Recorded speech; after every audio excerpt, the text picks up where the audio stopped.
মুরব্বীদের ভিতরে কলেমা পড়ে মুসলমান হয়েছিলেন হযরত আবু বকর সিদ্দিক। যে আবু বকর সিদ্দিক যখন তিনি ইসলাম গ্রহণ করেছিলেন সেই সময়ে আবু বকর সিদ্দিক যখন ইসলাম গ্রহণ করেছিলেন সেই সময়ে আবু জেহেল দেখেছিল, তার খুব রাগ হয়েছিল। সে বলছে, না, আমি একদিন চেষ্টা করব আবু বকরকে রাসূলুল্লাহ থেকে দূরে সরিয়ে দেব।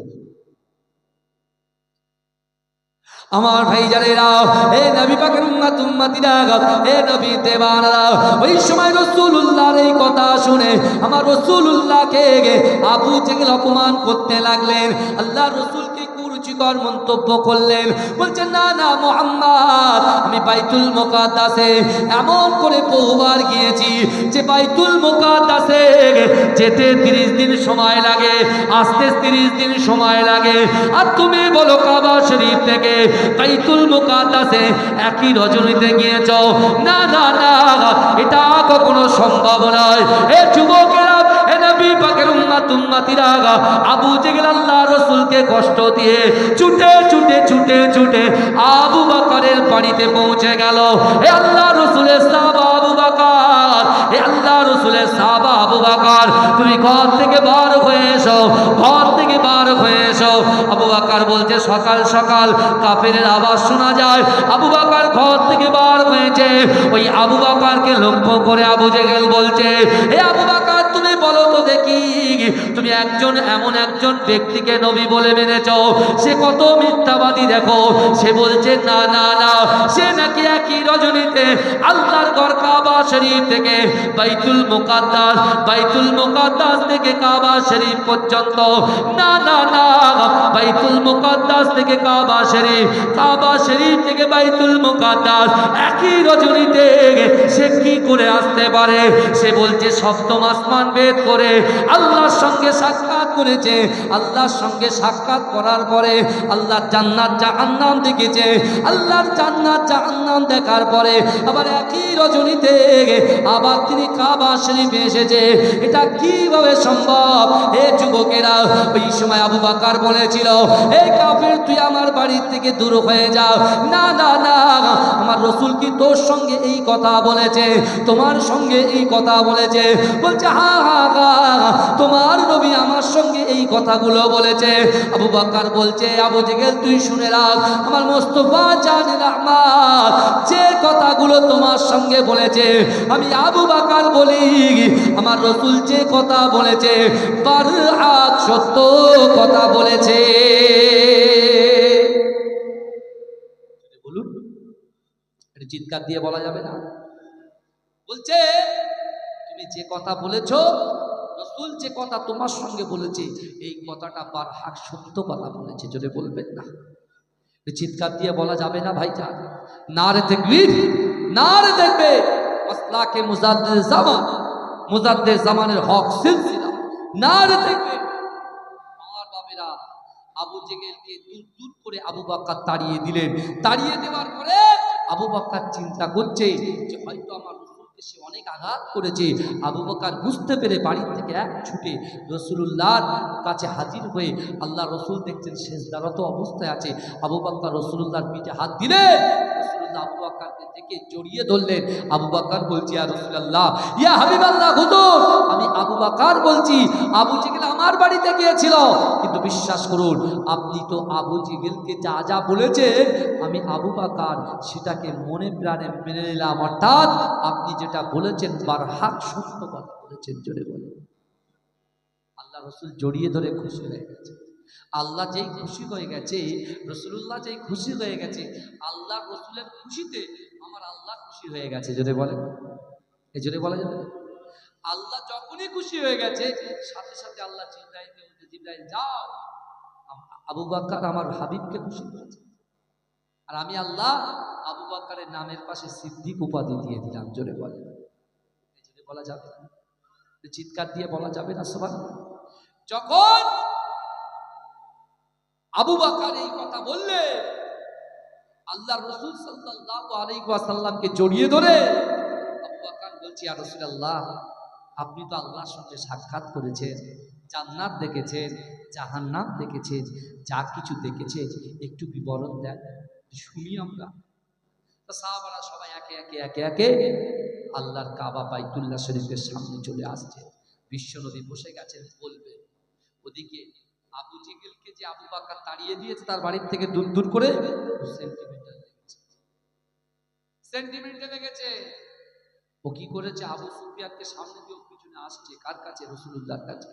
আবু সুফিয়ান এসে বলছে, এ মুহাম্মদ, আমি যখন বলবো মুহাম্মদ আপনারা কি বলবেন? সাল্লাল্লাহু আলাইহি ওয়াসাল্লাম। বলছে আবু বকর, এ মুহাম্মদ শোনে, আমরা আপনাদের সাথে ঝগড়া করতে আসিনি, শুধু একটা প্রশ্ন করতে এসেছি। বলে কি প্রশ্ন? বলে আপনারা প্রশ্নের জবাব দেবেন, আমরা চলে যাব। এই শুনছেন আপনারা? প্রশ্নের জবাব দেবেন, আমরা চলে যাব। বলে কি প্রশ্ন? বলছে তোমার নবী যে বলেছে বাইতুল মুকাদ্দাসে গেছে, সেই বাইতুল মুকাদ্দাসের কটা দরজা কটা জানালা, সেটা যদি তোমার নবী পাক বলে দিতে পারে তাহলে আমরা চলে যাব। আল্লাহ রাসূল আবু বকর সিদ্দিককে ডেকে বলছে, আবু বকর, মানুষ যখন নামাজ আদায় করে আল্লাহু আকবার বলে, সে কি কটা পাকা আছে কটা জানলা আছে দেখে নাকি? আপনারা দেখেন নাকি? আমরা দেখি নাকি? কারণ আল্লাহ সঙ্গে নামাজ পড়তে হবে, একগ্রতার সঙ্গে নামাজ আদায় করতে হবে, যেন কোনো কিছু মনে না হয়। আল্লাহু আকবার ভাবলাম, ইস আমার বউটা বাইরে গেল, আমি চাবিটা তাকে রেখে দিয়েছি, তো ফোন করে বলা হলো না, বাচ্চা এসে দাঁড়িয়ে থাকবে। বুঝতে পারছেন না? নানান রকম চিন্তা ভাবনা হতে পারে কি পারে না। এটাকে যখন এরকম বাজে চিন্তা, বেশি করে দরুদ শরীফ পড়বেন, বেশি বেশি করে সূরা ইখলাস পড়বেন, এই বিশ্বাস করে বেশি বেশি করে ইস্তিগফার করবেন। দেখবেন এই মন থেকে এই সবগুলো আল্লাহ এমনিতেই ডিলিট করে দেবে। জোরে বলুন। জোরে বলা যাবে না সুবহানাল্লাহ? জোরে হবে না সুবহানাল্লাহ? আপনাদের এখানে কি খাবার অটোমেটিক চলে নাকি? ও খাবার চলছে বলে আজকে এই অবস্থা। এবার আমি বুঝতে পারছি, যত লোক থাকবে তত আমাদের প্রেশার থাকে, বুঝলেন? লোকটা যখন একটু এদিক ওদিক হয়ে যায় তখন মনে হয় কি বলছি লোক ঠিকঠাক শুনছে কিনা, আমার আলোচনায় কারোর অসুবিধা হচ্ছে না তো? বাবা এ অসুবিধা হচ্ছে না তো? দরুদ শরীফ পড়েন, আল্লাহুম্মা সাল্লি আলা।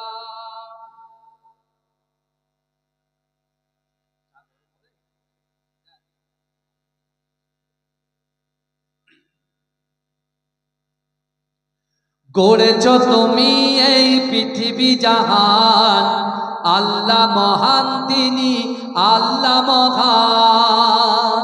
জোরে বলুন। এই পৃথিবীটা কে সৃষ্টি করেছে? আল্লাহ। গড়েছ তুমি এই পৃথিবী জাহান, আল্লাহ মহান তিনি, আল্লাহ মহান, আল্লাহ মহান তিনি, আল্লাহ মহান, আল্লাহ মহান তিনি, আল্লাহ মহান, আল্লাহ মহান তিনি, আল্লাহ মহান, আল্লাহ মহান তিনি, আল্লাহ মহান। তুমি হাসাও তুমি কাঁদাও, অন্ধবাকে রিজিক যোগাও, করলে হাহাকার তৃষ্ণা পিপাসার, মিষ্টি পানিতে প্রাণটা ভেজাও, হয়নি হবে না তোমার সমান, আল্লাহ মহান তিনি, আল্লাহ মহান, আল্লাহ মহান তিনি, আল্লাহ মহান, আল্লাহ মহান তিনি, আল্লাহ মহান। সূর্য ওঠে রোদ পূর্ব আকাশে, জ্যোৎস্না চড়াই চাঁদ রাত্রি আকাশে, সূর্য ওঠে রোদ পূর্ব আকাশে, জ্যোৎস্না চড়াই চাঁদ রাত্রি আকাশে।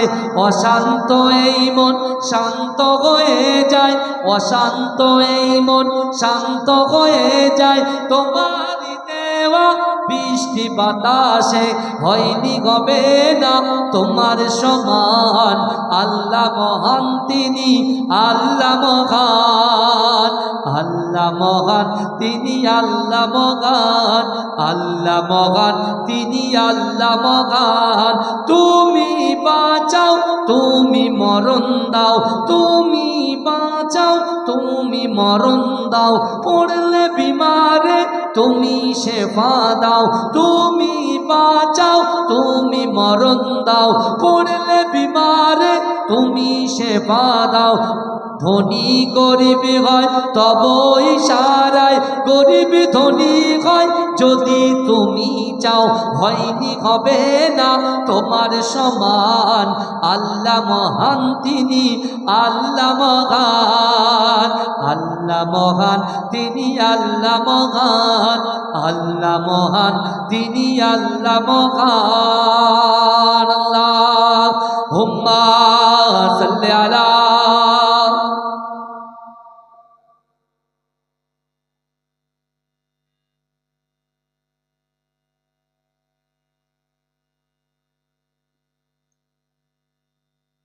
আল্লাহ রসুলের সাহাবা হযরত ওমর ফারুক হুজুর বুঝতে পারছেন কেন বলেন তো যে আল্লাহ রসুল জান্নাত জাহান্নাম দেখে এসছে একটু বিবরণ শুনবো আবার এখানে সেই আবু সুফিয়ান এসে চালাকি করছে হ্যাঁ আজকে ওর একদিন কি আমার একদিন আল্লাহ রসুল বলছে এ ওমর ঠান্ডা হও আল্লাহ আমাদের সাথে আছে জোরে বলেন জোরে বলবেন না আল্লাহ কোরআনে কি বলছে জানেন আল্লাহ বলছে বান্দা এ বান্দি বিসমিল্লাহির রহমানির রহিম নাহনু আকরাবু ইলাইহি মিন হাবলিল ওয়ারিদ আল্লাহ বলছে বান্দা তোমার ঘাড়ের শিরা উপশিরার থেকে অতি নিকটবর্তী আমি আল্লাহ তোমার সাথেই আছি জোরে বলেন আচ্ছা আল্লাহ যদি আমাদের সাথে থাকে তাহলে আমাদের কি আর কারোর প্রয়োজন হয় এই কথা বলেন না কিন্তু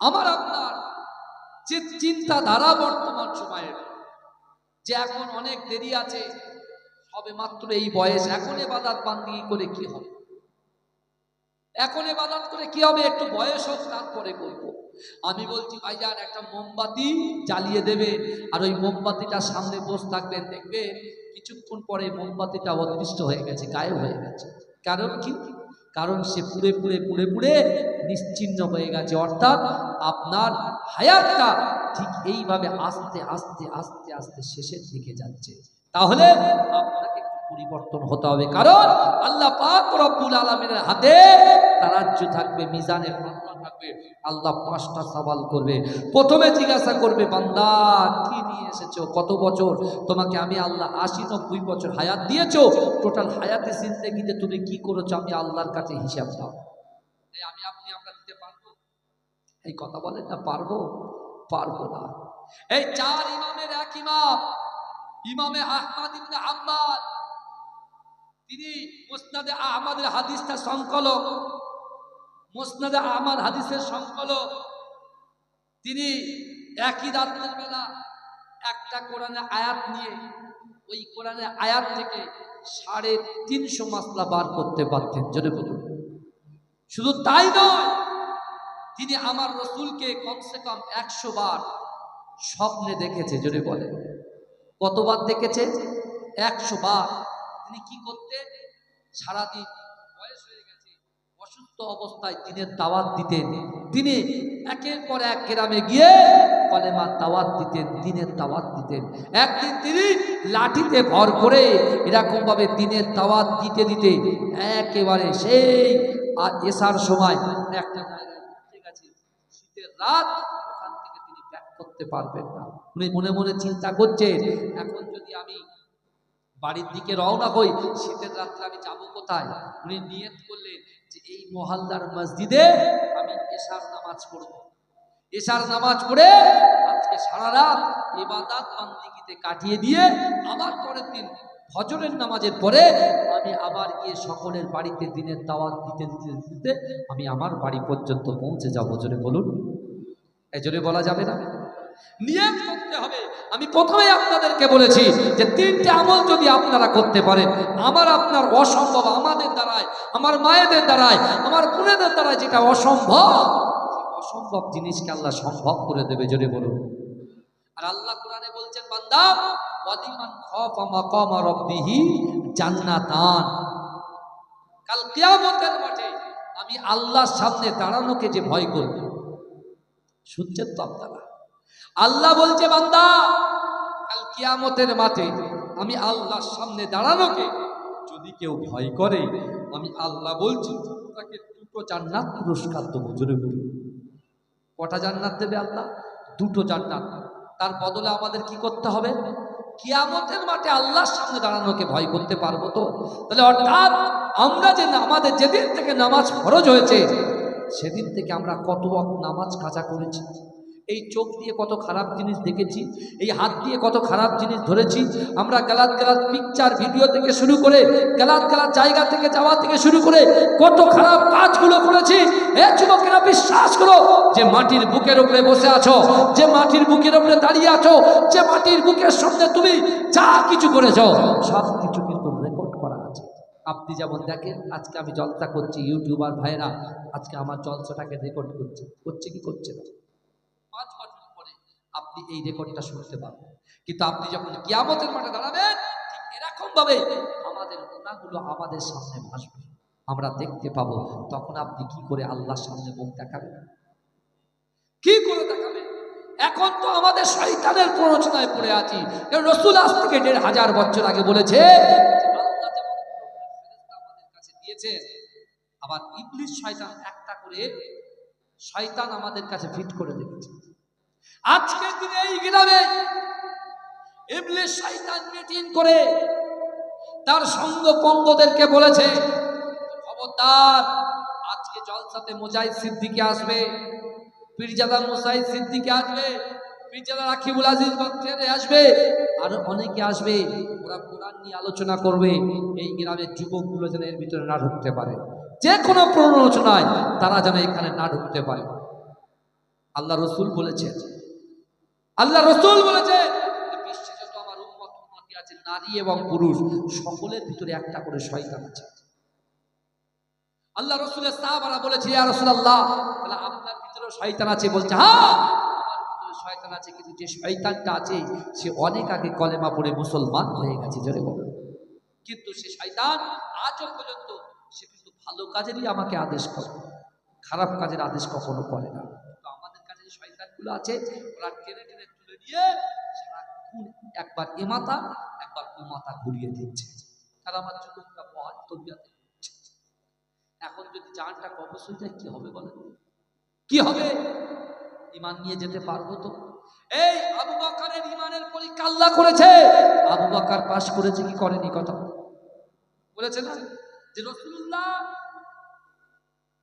একই রজনীতে একই রাতে আল্লাহর ঘর কাবা শরীফ থেকে বাইতুল মুকাদ্দাস সপ্তম আসমান ভেদ করে আল্লাহ জান্নাত জাহান্নাম দেখলেন।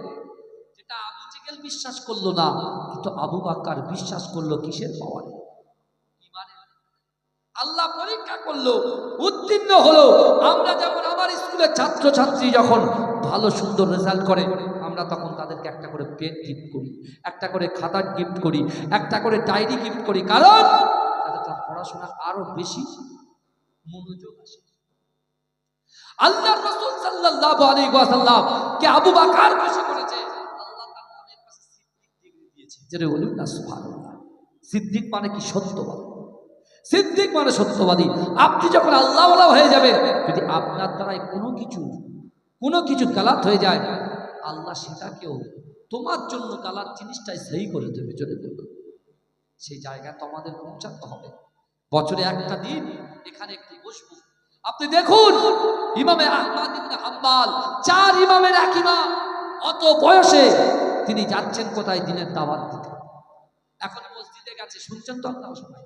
মসজিদে গিয়ে নিয়ত করেছে যে মসজিদে এশার নামাজ পড়বো, সবাই যখন চলে যাবে আমি সারা রাত ইবাদত বান্দেগি করব, সকালবেলা আবার আস্তে আস্তে বাড়ির দিকে রওনা হব। এরকম ভাবে আছে। নামাজ হয়ে যাওয়ার পরে কিছুক্ষণ পরে মসজিদের মুতাওয়াল্লিরা এসেছে। মসজিদের মুতাওয়াল্লি এসে বলছে, কে আছো? মুস্তাফিজ সাহেব আপনি যান, বেরিয়ে যান। বলছে কেন? বলছে রাত্রেবেলা আমাদের মসজিদে থাকার কোনো অ্যালাউ নেই, এটা আমাদের কমিটির সিদ্ধান্ত। ভাইজান জামানার ইমাম আহমদ ইবনে হাম্বল তিনি কিন্তু ওই সময় নিজের পরিচয়টা দিলেন না। উনি যদি ওই সময় পরিচয় দিতেন আমি হচ্ছি ইমামে আহমদ ইবনে হাম্বল, যদি বলতো তো মানুষরা তার জন্য থাকা খাওয়ার ব্যবস্থা করে দিত, কিন্তু তিনি তার নামটাকে জাহির করলেন না, প্রকাশ করলেন না। আমরা পীরের আওলাদ এসেছি, এখন যদি হঠাৎ করে ওইদিকে কোনো সংস্থায় পড়ি, আমার যুবক ভাইরা যদিও জলসায় আসছে না, কিন্তু তারা আমাদের সাথে ঝাঁপিয়ে পড়বে কি পড়বে না? মহব্বত করে পড়বে। হ্যাঁ, কিন্তু ইমামে আহমদ ইবনে হাম্বল বললেন না, কিচ্ছু বললেন। ইমামে আহমদ ইবনে হাম্বল তিনি কি করলেন? ইমামে আহমদ ইবনে হাম্বল হুজুর তিনি তার কাঠুরিটা নিয়ে আস্তে আস্তে আস্তে আস্তে বেরিয়ে আসছে। সবই আল্লাহর খেলা। আমার ভাই জানেরা, হে নবী পাকের উম্মত উম্মতিরা, হে নবী দিওয়ানারা, ইমামে আহমদ ইবনে হাম্বল ওই গভীর রজনীতে শীতের রাতের বেলা লাঠিতে ভর করে টুক টুক টুক টুক করে হাঁটতে শুরু করেছে। হে যুবকেরা, কিছুক্ষণ পর হাঁটতে হাঁটতে দেখতে পেল একটা বাজারের ভিতরে প্রবেশ করেছে। হে যুবকেরা, ওই বাজারে গিয়ে দেখছেন সব দোকান বন্ধ, কিন্তু একটা দোকান থেকে মিঠি মিঠি আগুন বার হয়। এ যুবকেরা, আস্তে আস্তে আস্তে আস্তে ইমামে আহমদ ইবনে হাম্বল যখন ওই আগুনের কাছে গেল, দেখতে পেলে একটা বালক, একটা যুবক, সে এমন করে তাওয়ায় রুটি বেলছে। সে আগুনের তাওয়ায় রুটি দিচ্ছে, রুটি বেলছে আর সেকছে, বেলছে আর সেকছে, আর মুখে শুধু বলছে আস্তাগফিরুল্লাহ, আস্তাগফিরুল্লাহ, আস্তাগফিরুল্লাহ, আস্তাগফিরুল্লাহ। জোরে বলুন না সুবহানাল্লাহ।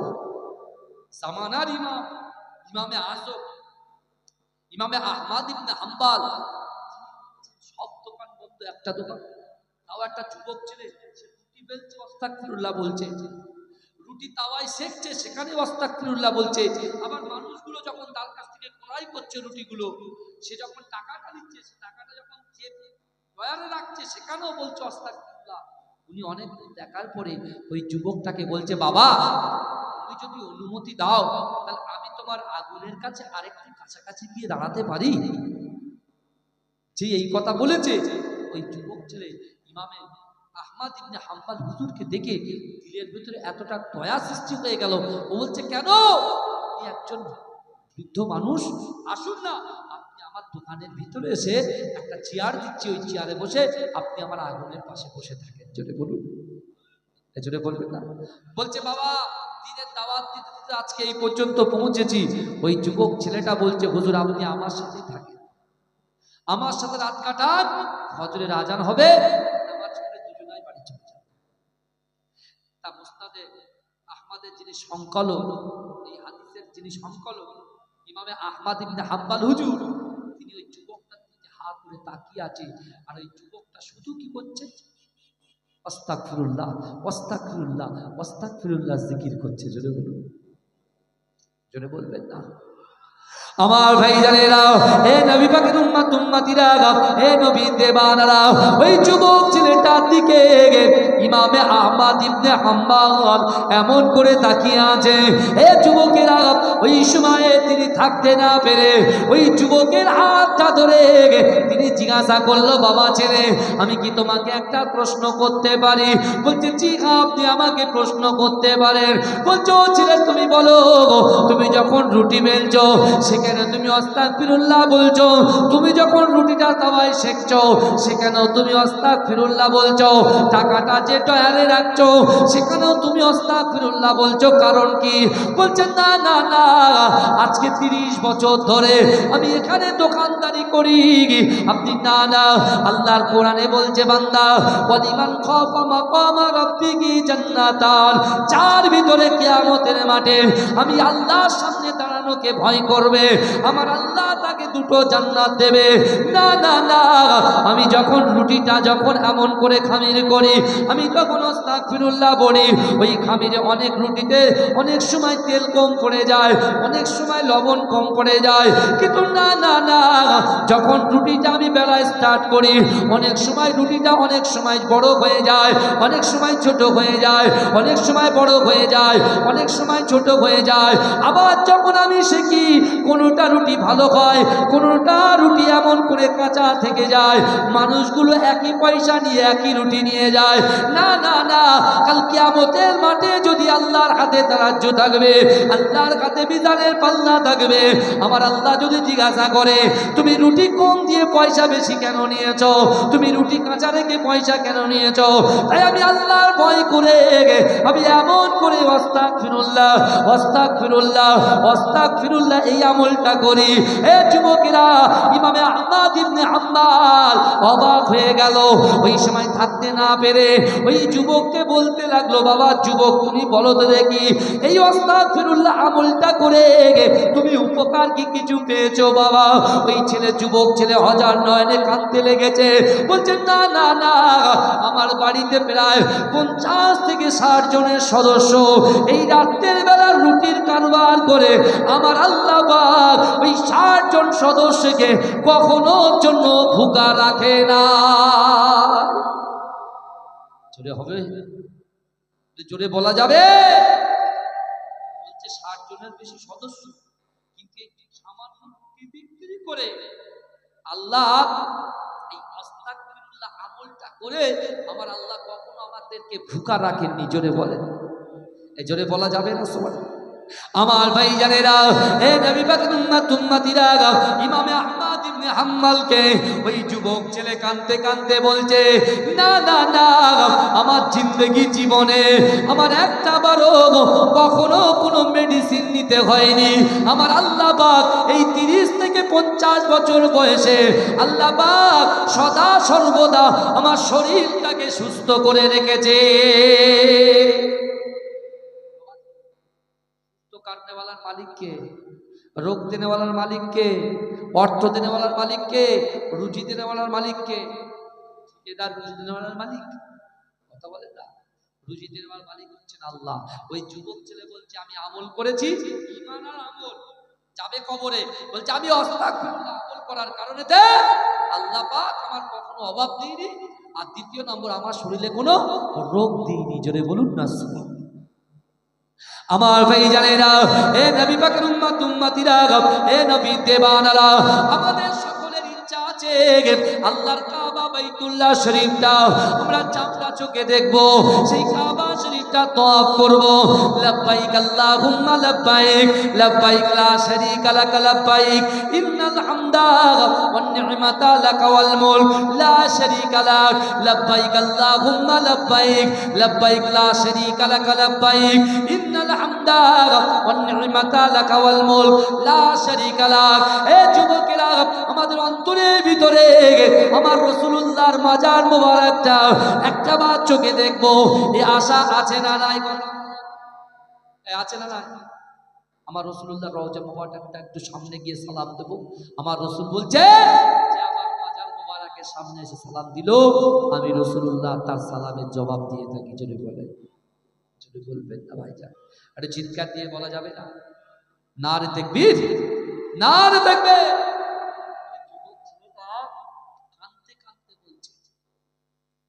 কাঁদতে কাঁদতে বলছে যে আল্লাহ এই আস্তাগফিরুল্লাহ বলার জন্য আমার একবারে কখনোর জন্য আল্লাহ আমার রুজিতে কম করেনি, আল্লাহ বরকত দিয়ে গেছে। জোরে বলে, জোরে বলা যাবে ভাই? আর বলছে আজকে 30 বছর ধরে দোকান খুলেছি আর 50 বছর পর্যন্ত এসেছি, এই 50 বছরে আমার শরীরে আল্লাহ কোনো রোগ দেয়নি। আমার ভাইজানেরা, এ নবী পাকের উম্মতিরা, এ নবী দেওয়ানারা, ওই সময় ওই যুবক ছেলেটা অজান নয়নে কাঁদতে কাঁদতে ইমামে আহমদ ইবনে হাম্বলকে বললেন, না না না, এই আস্তাগফিরুল্লাহ বলার জন্য আমি আমার দয়ার নবীকে একবার নয়, দুবার নয়, 15 বার স্বপ্নে আমার রাসূলুল্লাহর সঙ্গে দিদার করেছি। নারে তাকবীর, নারে তাকবীর। মাসলাকে মুজাদ্দিদ জামান, মাসলাকে মুজাদ্দিদ জামান জনাব পীরজাদা মুজাহিদ সিদ্দিকী ভাইজান হুজুর কেবলা, পীরজাদা মুজাহিদ সিদ্দিকী ভাইজান হুজুর কেবলা। নারে তাকবীর, নারে তাকবীর। আল কোরআনের আলো, আল হাদিসের আলো, নারে দেখবে। আমার বাপেরা চিন্তা করে, সে বলছে যে আমার জিন্দেগিতে আমি রাসূলুল্লাহকে এই আস্তাগফিরুল্লাহ আমলটা করে আমার রাসূলকে কতবার দেখেছে? 15 বার দেখেছে। আর ইমামে আহমদ ইবনে হাম্বল হুজুর দেখেছেন 100 বার, 99 থেকে 100 বার। জোরে বলবেন না? এই জোরে বলা গেল না? বাবাজি, আমার আলোচনায় অসুবিধা হচ্ছে নাকি? আপনারা খিদে পেয়েছেন নাকি? ভাইজানও তো আসবে একটু পরে, কিন্তু আপনারা খেয়ে আসেন নাকি? আমি একা কাজ করি, এই কথা বলেন না। আমি একটু একা কাজ করি, বহুদিন করা হয় না আমার বাপেরা। আল্লাহ আপনাদের কবুল করুন, বলুন আমিন। আল্লাহ কিরামকে কবুল করুন, বলুন আমিন। বলবেন আল্লাহুম্মা আমিন। একটু দরুদ শরীফ পড়েন, আল্লাহুম্মা সাল্লি আলা।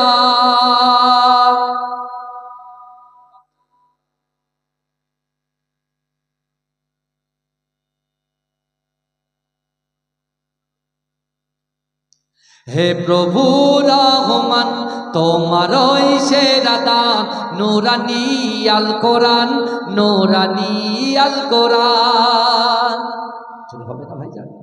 এই জোরে হবে না সুবহানাল্লাহ? একটু আওয়াজ তোলেন না, নারে তাকবীর, নারে তাকবীর। হে প্রভু রহমান, তোমারই সেরা দান, নূরানী আল কোরআন, নূরানী আল কোরআন, নূরানী আল কোরআন, নূরানী আল কোরআন।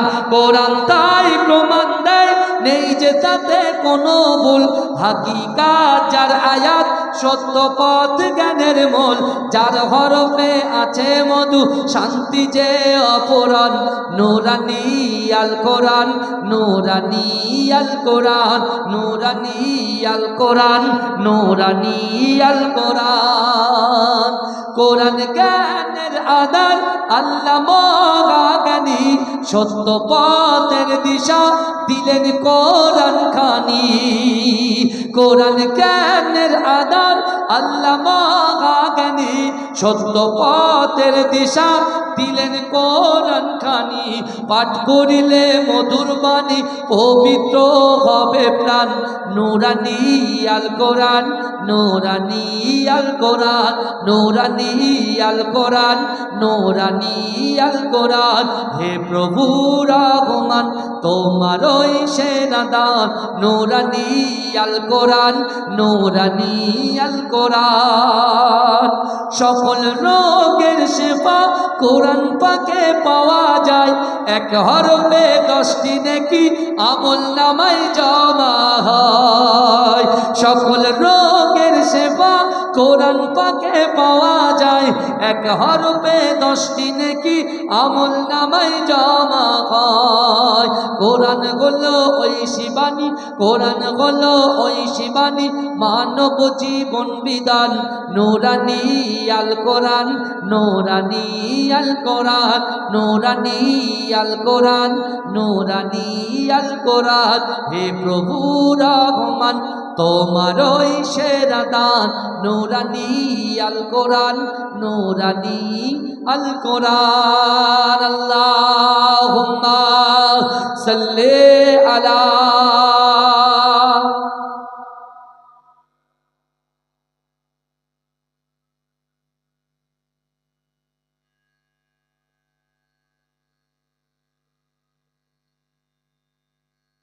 আমার বাবাজিরা ভাইরা, ইমামে আহমদ ইবনে হাম্বল হুজুর ওই ছেলেটাকে হাতটা নিয়ে বুকে দিয়ে বলছে, বাবা ছেলে, তুমি বলো তোমার জিন্দেগিতে আর কি নিয়ত আছে? শুনছেন? আপনার নিয়ত আছে? আমাদের নিয়ত আছে তো? এই গ্রামবাসী তো একটা নিয়ত আছে না নাই? কথা বলে। আমার যুবক ভাইদের ইচ্ছা আছে, আকাঙ্ক্ষা আছে যে আমি অমুক কাজে সাকসেস হয়ে যাই, তাই না? তাহলে এই আশা আল্লাহ পূরণ করবেন, নিয়ত পূরণ করবেন। তো আমাদের কি করতে হবে? আল্লাহকে ভয় করতে হবে, রাসূলকে মহব্বত করতে হবে, নামাজের পাটিটা ধরতে হবে। বুঝতে পারছেন না? নামাজের পাটি ধরতে হবে। ইমামে আহমদ ইবনে হাম্বল হুজুর ওই যুবক ছেলেটাকে বলল, বাবা তোমার আর কিছু নিয়ত আছে নাকি? বলছে, হ্যাঁ আমার একটা নিয়ত আছে। বলে কি? বলে আমি যখনই নামাজ পড়েছি, আল্লাহর দরবারে এই দোয়া করেছি, আল্লাহ আপনি আমার জিন্দেগি জীবনে কোনো কিছুতেই অভাব দেননি, কিন্তু আমার মনের একটাই খ্বাহিশ, একটাই ইচ্ছা, আমার রাসূলুল্লাহ কিরাত তো আমি পেয়েছি, কিন্তু আল্লাহ এ জামানার সব থেকে বড় ইমাম ইমামে আহমদ ইবনে হাম্বলের সঙ্গে আমার যেন একটা বার সাক্ষাৎ হয়ে যায়। যদি বলা যাবে না, ইমামে আহমদ ইবনে হাম্বল তিনি আর থাকতে পারবেন না, হাউ হাউ করে কাঁদছে। যুবকটা হাত ধরে বলছে, আমি ইমামে আহমদ ইবনে হাম্বলকে দেখবো, তা আপনি কাঁদছেন কেন? কি হয়েছে? আমার ভাই জানেরা, এ নবী পাকের উম্মত উম্মতিরা, এ নবী দেওয়ানারা, আমার দয়াল নবী রাসূলুল্লাহ আজ থেকে ১৫০০ বছর আগে আল্লাহ রাসূল বলেছিল, হে আমার সাহাবারা, আমি রাসূলুল্লাহ তোমাদেরকে জানিয়ে দিলাম, ইন্নাল আবদা লা ইয়ামালু আমালা আহলিন নার ওয়া আন্নাহু মিন আহলিল জান্নাত ওয়া ইন্নামাল আমালা আহলিল জান্নাত ওয়া আন্নাহু মিন আহলিন নার ইন্নামাল আমালু বিল খাওয়াতিম। আল্লাহ রাসূল বলেছিল, এ আমার সাহাবারা শোনো, নিশ্চয়ই কোন আল্লাহর বান্দা জাহান্নামবাসীদের কাজ করবে। জাহান্নামে যেতে এক পাবা কি, আল্লাহ ওই ব্যক্তির দ্বারাই, ওই যুবকের দ্বারাই, ওই নারীর দ্বারাই, ওই পুরুষের দ্বারাই এমন একটা ভালো কাজ করিয়ে নেবে, তার ঠিকানা জান্নাত হয়ে যাবে। জোরে বলে। আর নিশ্চয়ই কোন আল্লাহর বান্দা জান্নাতবাসীদের কাজ করবে, জান্নাতে যেতে এক পা বাকি, ওই ব্যক্তির দ্বারাই, নারীর দ্বারাই, পুরুষের দ্বারাই আল্লাহ এমন একটা কাজ করিয়ে নেবে, তার ঠিকানা হয়ে যাবে জাহান্নাম। আল্লাহ রসুলের সাহাবারা জিজ্ঞাসা করলে, ইয়া রাসূলুল্লাহ, যার জান্নাতে যাবার কথা সে যাচ্ছে জাহান্নামে, যার জাহান্নামে যাবার কথা সে যাচ্ছে জান্নাতে। আল্লাহ রসুল বলেছিলেন, ইন্নামাল আমালু বিল খাওয়াতিন, অর্থাৎ প্রত্যেকটা জিনিস নিয়তের উপরে নির্ভরশীল। চলে বলুন, এই জলসায় বসা আপনার সার্থক হবে যদি সঠিক নিয়ত করে বসতে পারে।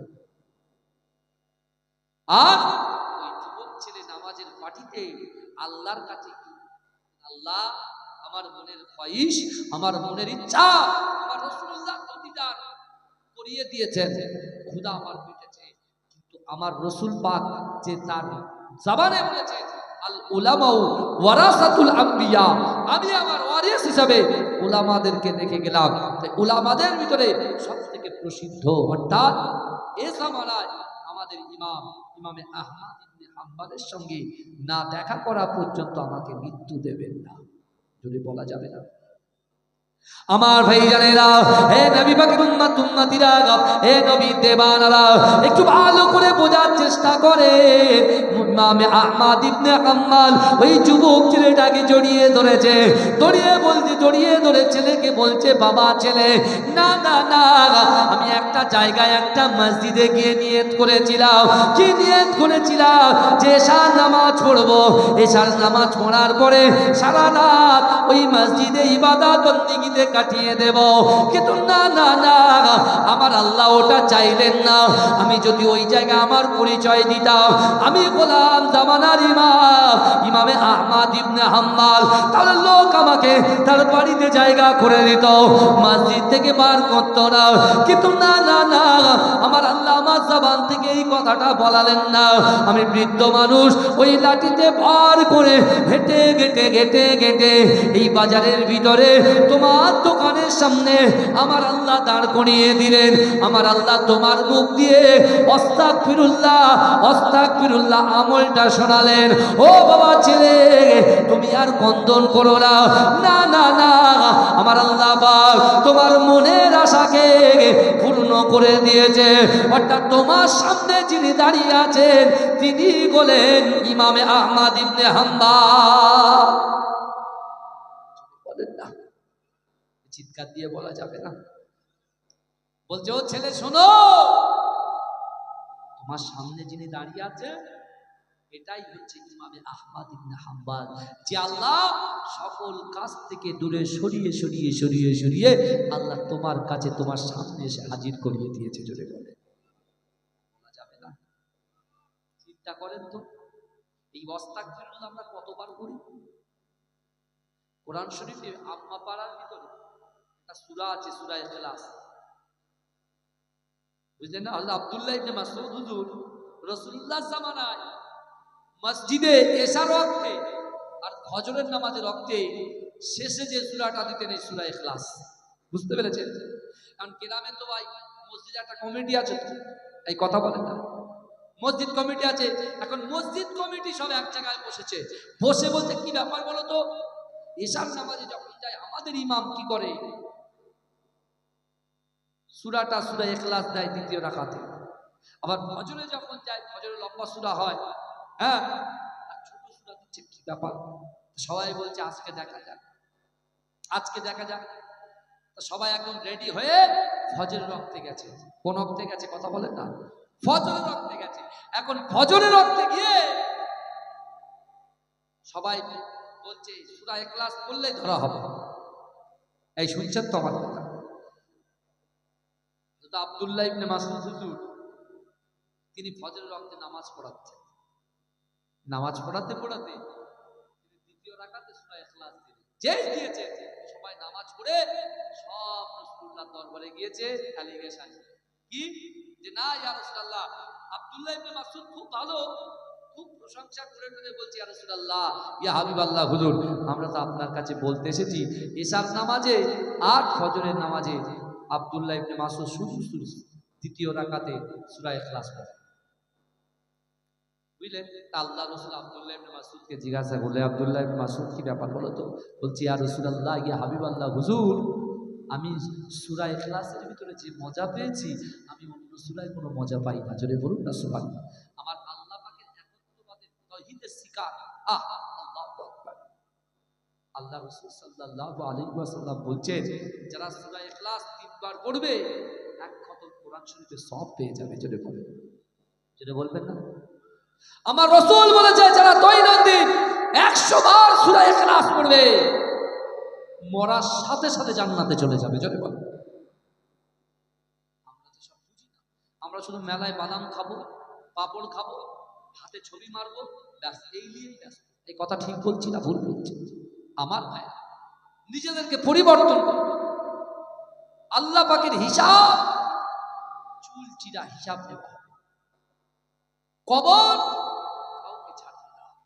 ওই কবরে যেতে গেলে দুটো খোরাক নিয়ে যেতে হবে। বাবা, সম্মান, ইজ্জত, জমি জায়গা, গাড়ি বাড়ি, টাকা পয়সা কিচ্ছু যাবে না, কিচ্ছু যাবে না। যাবে দুটো জিনিস, ঈমান আমল। ঈমান আমল। এ যুবকেরা, আল্লাহ কোরআনে বলছে বান্দা, ইন্নাল্লাহা লা ইগাইয়িরু মা বিকওমিন হাত্তা ইগাইয়িরু মা বিআনফুসিহিম। আল্লাহ বলছে বান্দা, যে জাত যে কওম নিজে পরিবর্তন হবার চেষ্টা করে না, আমি আল্লাহ ওই জাতি ওই কওমকে কখনোর জন্য পরিবর্তন ঘটাই না। নিয়ত রেখেছিল কে? আল্লাহর রাসূলের একজন ঘোড়া সাহাবা, এক পায়ে ভর করে থাকতো, তার নাম হচ্ছে ওমর ইবনুল জামুহ। কি নাম বললাম? ওমর ইবনুল জামুহ। মক্কায় যখন রাসূলকে আঘাত করা হচ্ছে, মদিনায় গিয়ে লাগছে, আর মদিনাতে রাসূলুল্লাহ দেখার জন্য যে সকল সাহাবারা ছিল তারা সব সময় আল্লাহর কাছে বলতো, আল্লাহ মুহাম্মদ মুস্তাফা মদিনায় না আসা পর্যন্ত আমাদের মৃত্যু দেবেন না। আমরা তার হাতে হাত দিয়ে কলেমা পড়ে মুসলমান হতে চাই। জোরে বলে, এই জোরে বলবেন না? আল্লাহ রাসূল গেলে বাচ্চাদের ভিতরে হযরত তালহা রাদিয়াল্লাহু তাআলা আনহু আল্লাহ হাতে হাত দিয়ে কলেমা পড়ে মুসলমান হলেন। জোরে বলেন। হযরত সালাবা রাদিয়াল্লাহু তাআলা আনহু তিনিও রাসূলুল্লাহর হাতে হাত দিয়ে কলেমা পড়ে মুসলমান হলেন। জোরে বলেন। আল্লাহ রসুলের খোড়া সাহাবা, আমাদের তো টুপা আছে, টুপা দিয়ে মসজিদে আমরা জলসা এসে বসার ক্ষমতা রাখলাম, আর ওই ওমর ইবনুল জামুহ এক পায়ে পথ দিয়ে হাঁটতে হাঁটতে হাঁটতে হাঁটতে রাসূলুল্লাহর হাতে হাত দিয়ে কলেমা পড়ে মুসলমান হয়েছিলেন। জোরে বলুন। আমার ভাইরা, এত সহজ নয়। আজকে মুজাদ্দেদ জামান আমিরের শরিয়াত আল্লাহ খাদা দাদা হুজুর পীর কেবলা রাহমাতুল্লাহ আলাইহি, যিনি তার বাস্তবিকে শুয়ে আছেন, তার খলিফা আমার পরদাদা পীর, অর্থাৎ তারা 30,000 খলিফার ভিতরে দ্বিতীয় নম্বর খলিফা আহমদ আলী হামিদ শাহ জালালি রাহমাতুল্লাহ আলাইহি, আমার পরদাদু, তিনি 1 বছর নয় 2 বছর নয় 22টা বছর আমার মুজাদ্দেদ জামান দাদা হুজুরকে খিদমত করেছে। জোরে বলুন, জোরে বলবেন না? আর মুজাদ্দেদ জামান সর্বপ্রথমে বাংলা জমিনে যে মাদ্রাসা তিনি কায়েম করেছিলেন, ফুরফুরা ফাতিহা টাইটেল মাদ্রাসা। সর্বপ্রথমে ওই ফুরফুরা ফাতিহা টাইটেল মাদ্রাসার প্রথম সুপারিনটেন্ডেন্ট হিসাবে আমার দাদা ভাই, আমার পরদাদাকে মুজাদ্দেদ জামান দাদা হুজুর পীররা নিয়োগ দিয়েছিলেন, দায়িত্ব দিয়েছিলেন। জোরে বলুন। এক টানা 18 বছর তিনি বুখারী শরীফ, মুসলিম শরীফ, জালালাইন শরীফ পড়িয়েছিলেন। জোরে বলুন। কি পেয়েছেন তিনি? আমার বাড়ি কোথায়? তিনি আরব থেকে বাংলাদেশে এসেছিলেন। শাহজালাল রহমাতুল্লাহ আলাইহি তিনি শুয়ে আছেন, বুঝতে পেরেছেন? বাপদাদার মুখে শুনেছি, বাপদাদার মুখে শুনেছি সেই শাহজালাল রহমাতুল্লাহ আলাইহি থেকে এখানে যখন একবার রাইড হয় তখন চলে আসে কোথায়? ট্যাংরা, কলকাতা। এই কলকাতা থেকে আমার দাদা